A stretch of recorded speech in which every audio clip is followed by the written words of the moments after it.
Hiya!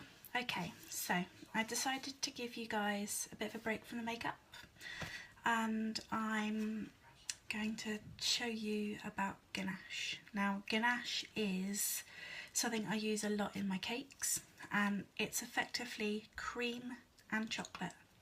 That's all. Cream and chocolate. Marvellous. So, first things first, I'm going to wash my hands, so bear with me.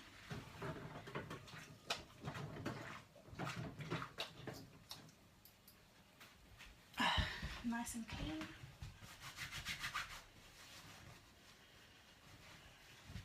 Clean and dry. Okay, so tonight I'm going to make white chocolate ganache, and white chocolate ganache, hi Joe, is my favourite. You can have milk chocolate ganache, dark chocolate ganache. I've made Caramac ganache. I've not tried it with Toblerone yet, but I'm interested to see how that would work. Yeah, you can try it with all sorts of different types of chocolate, but you have to be really careful with the ratios. I'm not going to go into ratios because they're very boring and very complex. For me, the best way I did it was by, hi Heidi, the best way I did it, I experimented. I just made loads and loads of ganache. Perfect. So I found during my experimentation that using cheap white chocolate is the best. I bought some really expensive white chocolate and made ganache with it, and it just wouldn't do anything. It split, it was disgusting. You couldn't do anything with it, and I was really disappointed. So I tried the Asda chocolate. That one there. It's a 200-gram bar, nice and cheap, and it's absolutely perfect for ganache. So all I'm going to do is I'm going to break the chocolate up into small chunks. It's got chunks in it already, so it should be easy for me to break up. And the ratio for white chocolate to cream is 3 parts white chocolate to 1 part cream. So if I've got, say if I've got 300 grams of chocolate, I'd have 100 grams of cream.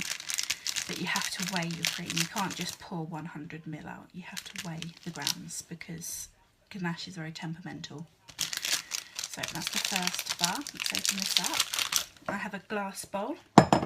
Now the way I make my ganache is the microwave method. So I'll show you that. But the other way you can do it is over a double boiler. Now a double boiler is where you put a saucepan of simmering water on the hob, and then you put the glass bowl over the saucepan so it's not touching the water. I find that method very faffy, to be perfectly honest with you, and it just doesn't do it for me. So if any of you have got questions, by the way, as I go along, please feel free to ask. This is all kind of natural and normal for me, and I might miss something or omit something that you might want to know. So I have got 400 grams of white chocolate. So I want, what do I want? About 133 grams of cream. Now, I have a measuring jug that's actually a scales as well. Sam bought this for me a couple of years ago, and I couldn't live without it. It ran out of battery a little while ago, and I nearly cried because I use this for so much. So I've put my bowl on top of the jug, and I've paired it so it's at 0. Let's open my cream. And then I'm going to measure out 133 grams of cream. And I'm pouring this straight over the chocolate.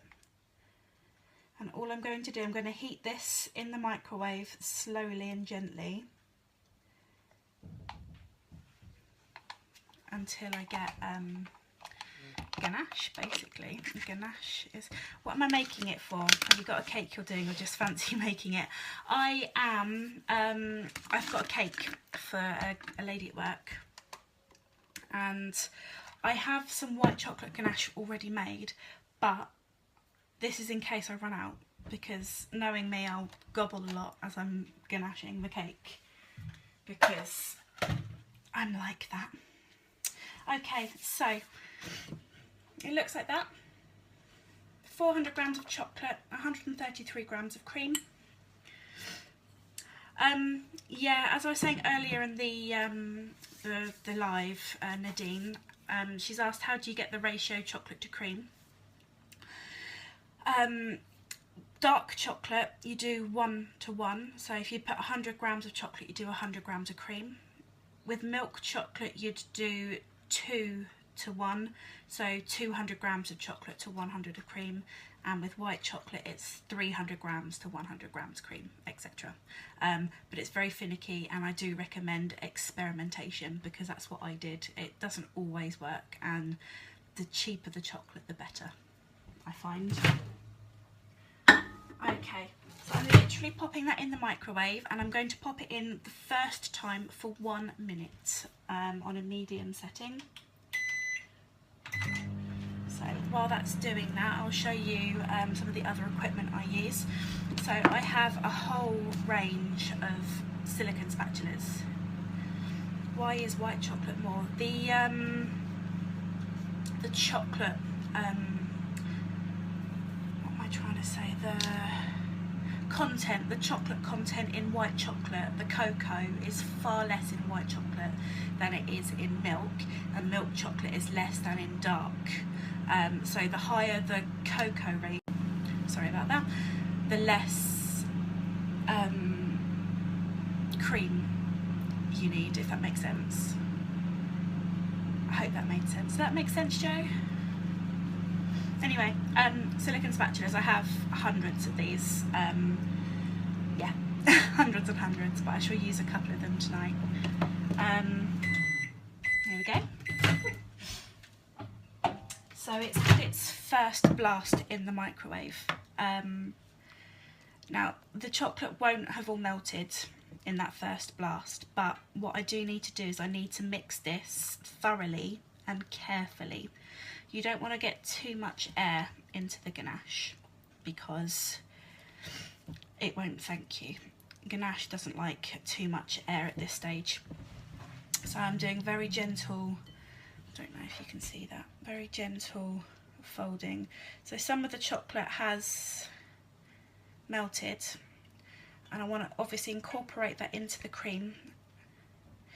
Nadine, so more cocoa content means less cream. Absolutely. If you want a really, really, really intense dark chocolate ganache, go for 70% cocoa.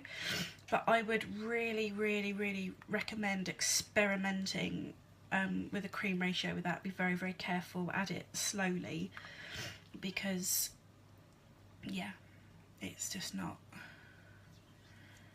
Right, so I'm mixing this in very, very, very carefully, very, very gently.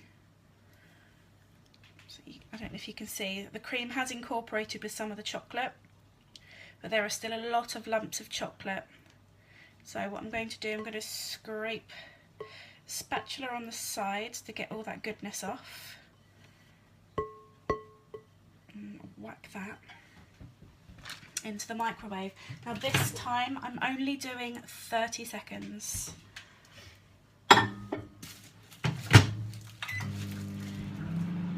You don't want to overheat the mixture. If you overheat, it will split and it's useless. You can't use it anymore. And then when the ganache is ready, it will be very, very liquidy, so I won't be able to use it for a couple of hours. It needs to settle at room temperature, and it settles, and when it settles, this is the ganache that I've got made already, so it's quite solid and it's beautiful, absolutely gorgeous, and that is just sat there tempting me to eat it. Okay, I have 30 seconds in the microwave. So I am just going to mix this in gently. So I'm just doing the same, going around the edges of the bowl to scrape it off the sides, and then going through the middle, because most of the chocolate is sat in the middle of the bowl. It's mostly melted now, so I don't think I'll need to put it back in, but if I do, it will literally be a 10-second blast, because I don't want to overheat this. I have made ganache in the past with, you can buy, it's called extra thick whipping cream, and when I've made ganache with that, it's amazing because it doesn't take as long to set, and if I'm in a rush, that's perfect. That's at a really, really good consistency, and pretty much all of the lumps have gone. Just getting a little bit more vigorous with my folding now, but again, I'm not whipping any air in. That is perfect. Now, while it's at this stage, I could actually whip. So I could actually get the hand whisk and whip this. And if you've never tried whipped ganache before, oh my god. Whipped ganache is so beautiful. It's silky and creamy, and it has a lightness like mousse. It's so nice. Do you do 3 parts Caramac to 1 part cream too? Yes. I would treat Caramac like white chocolate because the cocoa content is so low. So definitely 3 parts Caramac to 1 cream, Athena. And if you make any Caramac ganache, Athena, I want it. I love Caramac ganache. It's like my downfall. Okay, I'm going to show you what this looks like now. I know this isn't particularly thrilling for you guys, but I absolutely love doing this. See how beautifully smooth that is. That is absolutely perfect. And in a couple of hours, that'll be beautiful and ready to use on a cake. So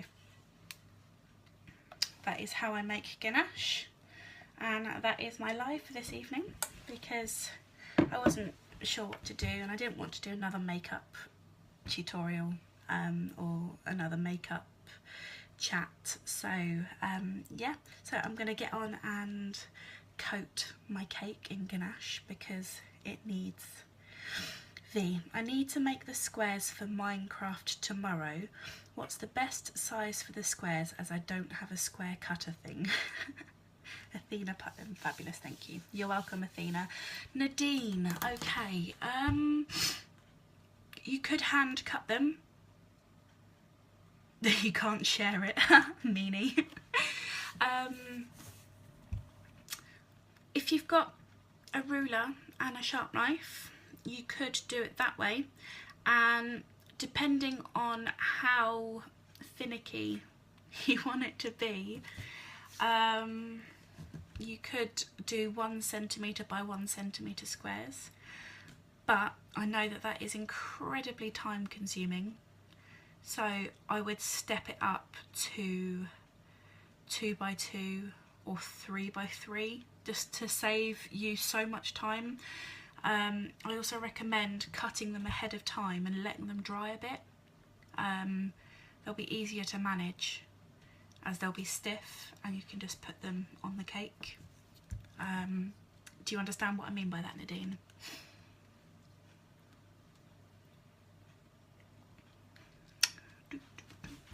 I want a spoon, I want to start eating this.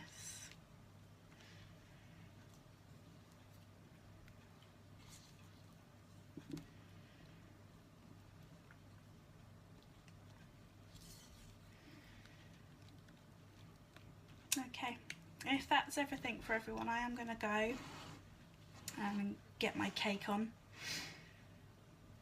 because there's nothing like getting your cake on. Perfect, Nadine. If you've got any more questions, you've got me on Messenger. I don't know if you've got my mobile, but we can always, you know, chat if you need to. Although I am at work tomorrow, so you could always call me at work instead. Right, that is all them, guys. Have a lovely evening. Thank you for watching, and I'm sorry if I bored you to tears. Take care. Bye.